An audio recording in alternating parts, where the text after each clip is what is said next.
Hello guys, so there's been a request on pruning Hoyas and I will show you and tell you what I usually consider as reasons for pruning when I grow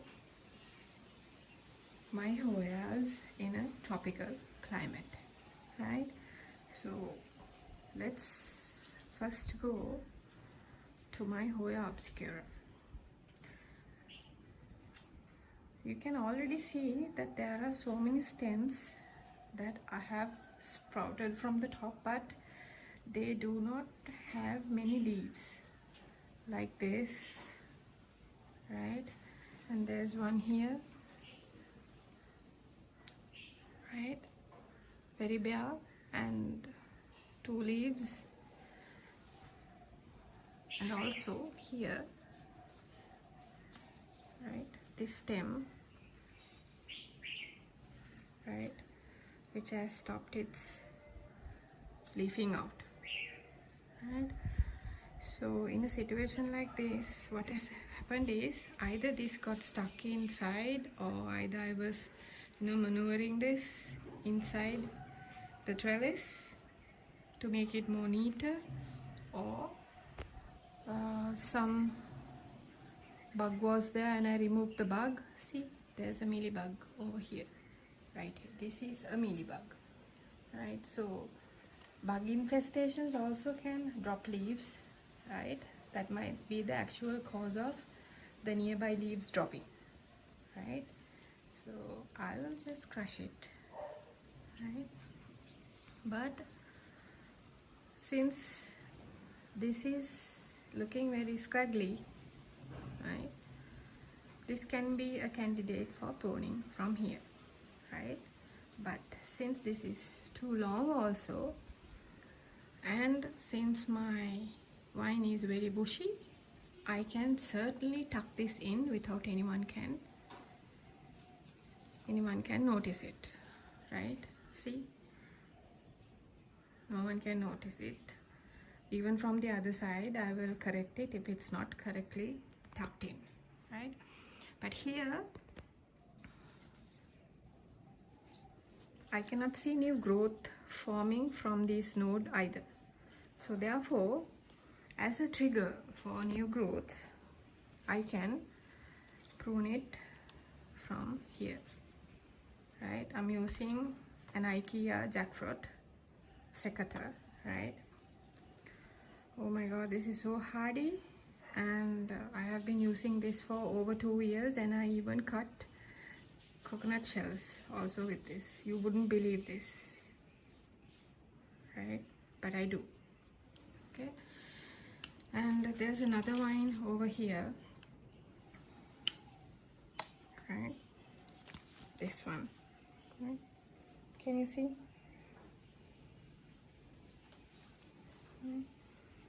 So there is a leaf here, so I can prune it from here, right? Pruning will trigger new growth, but you have to be very careful about where you prune them if you do not have a bushy growth like this, right? When you have a bushy growth like this, you can prune them to your heart's content, right? And here also, I'll take this off, right? So the sap is coming out. That's okay. It'll fall on others and can be easily washed off with water, right? And this is the main candidate. You can obviously see there was a mealybug underneath. That's why it has a crooked leaf, right? And then this whole thing is bare. I took off that too, right? So that's one example. When your growth is full, you can take off leaves, which will be a trigger for the plant to produce new growth, right? You know, I recently purchased this densifolia and I repotted this, right? You went through the journey and you saw how I have added cocoa husk, and here there's an old stem over here. This can be an easy trigger point for new growth if I cut it from here, right? So it's off, right? And now the flowers are opening up. You saw in the previous video that they were just buds, right?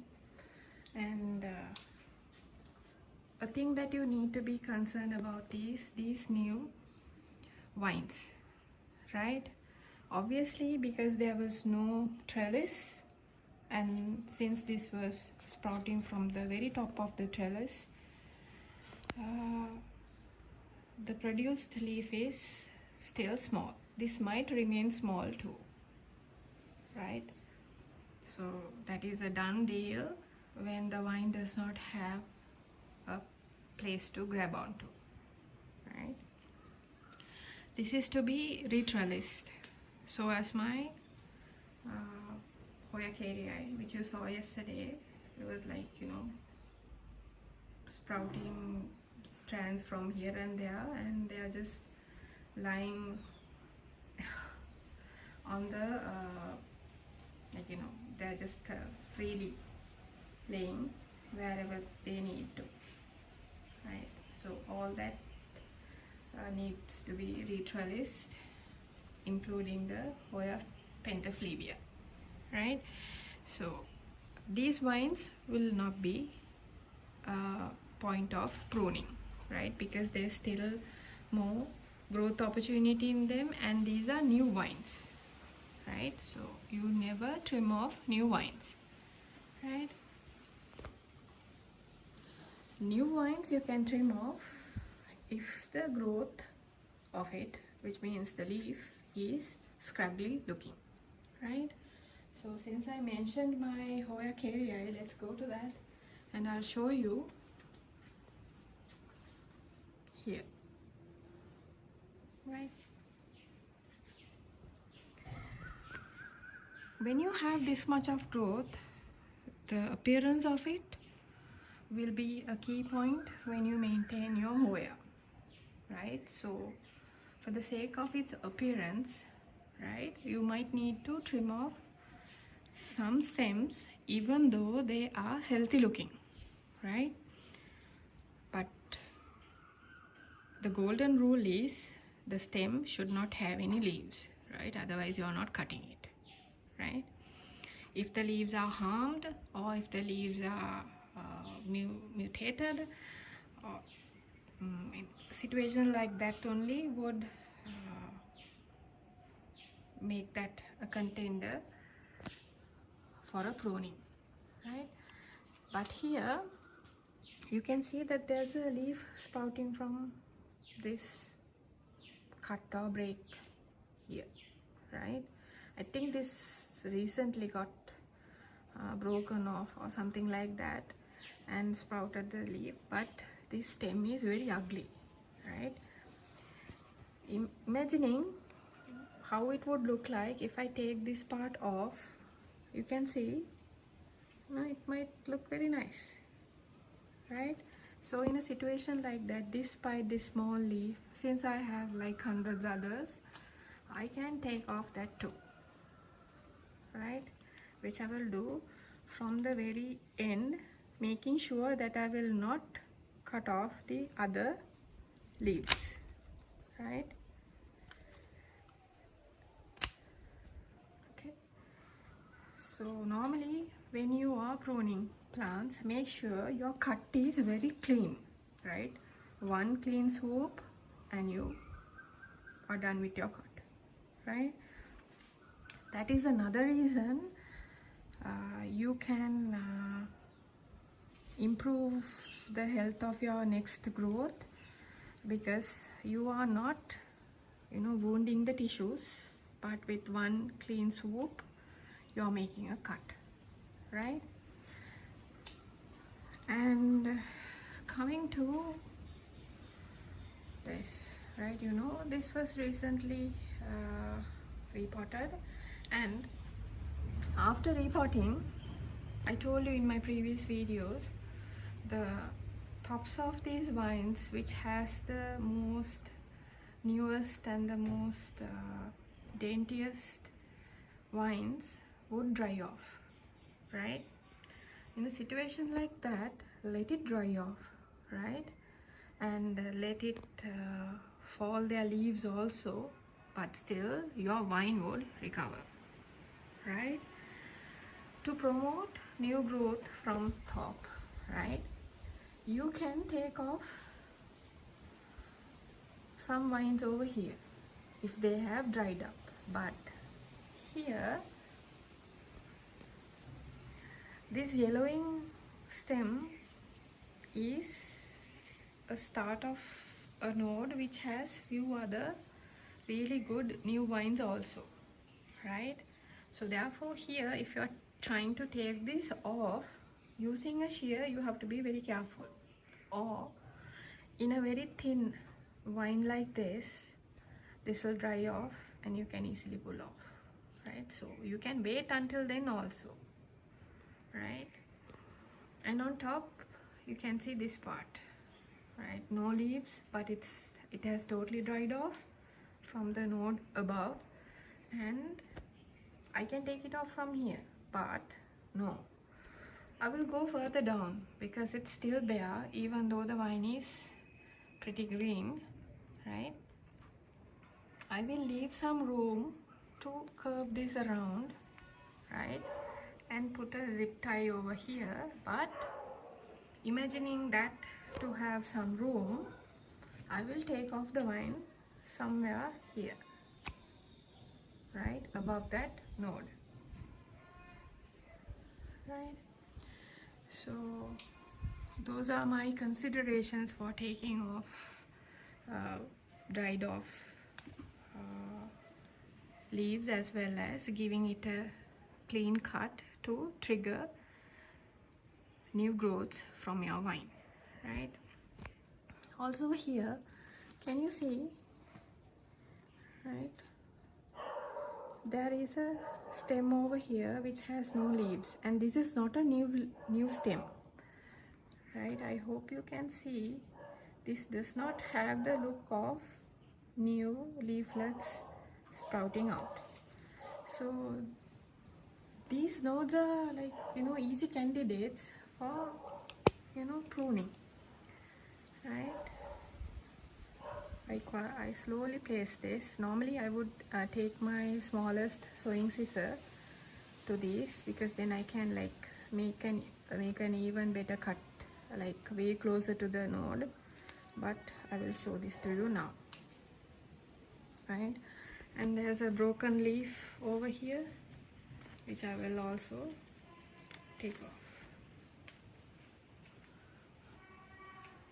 right?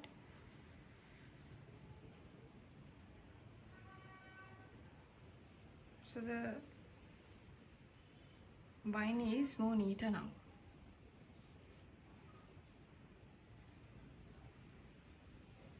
right? You can stimulate old growths also, right? I have used one of these vines to be able to trellis this, right? You can see the wire over here, right? But it has not grown from there onwards, right? So I cannot get any closer, and it's not focusing also, but this is not dead, right? But it's better that it's not dead, because I can cut it off, right, and promote new growth. You can see that it's still fresh, right? So it's not dead, right? Like that you can create new growth opportunities for the vine without hurting the main vine, or the main growths, right? You do not have to cut these nodes off, right? Because these might still sprout new vines, right? There's a small greenish, yeah, it's a new growth, right? So better not touch them either, right? But when your vine is established, touching won't matter. But as a safety precaution, it's better you do not touch any new leaflets or any new growths like this, so they would damage it because of the oils on our hands.